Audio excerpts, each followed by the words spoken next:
Per me è una notizia giunta con soddisfazione perché ritenevamo che fosse dato l'ergastolo a Battisti e non una pena commutabile in 30 anni. Non avevo fiducia in questa giustizia, purtroppo devo constatare che fin fine giustizia è arrivata. Da tempo il macellaio di Santa Maria di Sala Adriano Sabatin, figlio di Lino, una delle vittime di Cesare Battisti, aspettava questa notizia.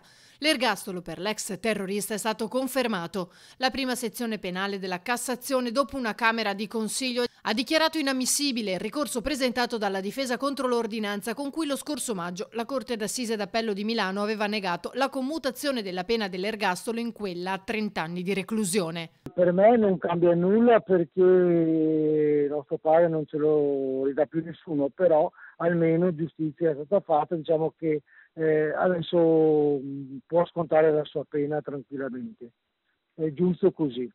La difesa di Battisti, condannato per 4 omicidi compiuti alla fine degli anni 70, aveva depositato un ricorso alla Corte di Cassazione per chiedere di annullare la sentenza con cui il 22 maggio scorso la Corte d'Assise d'Appello aveva confermato la pena definitiva dell'ergastolo per l'ex terrorista dei Proletari Armati per il Comunismo, arrestato dopo 37 anni di latitanza.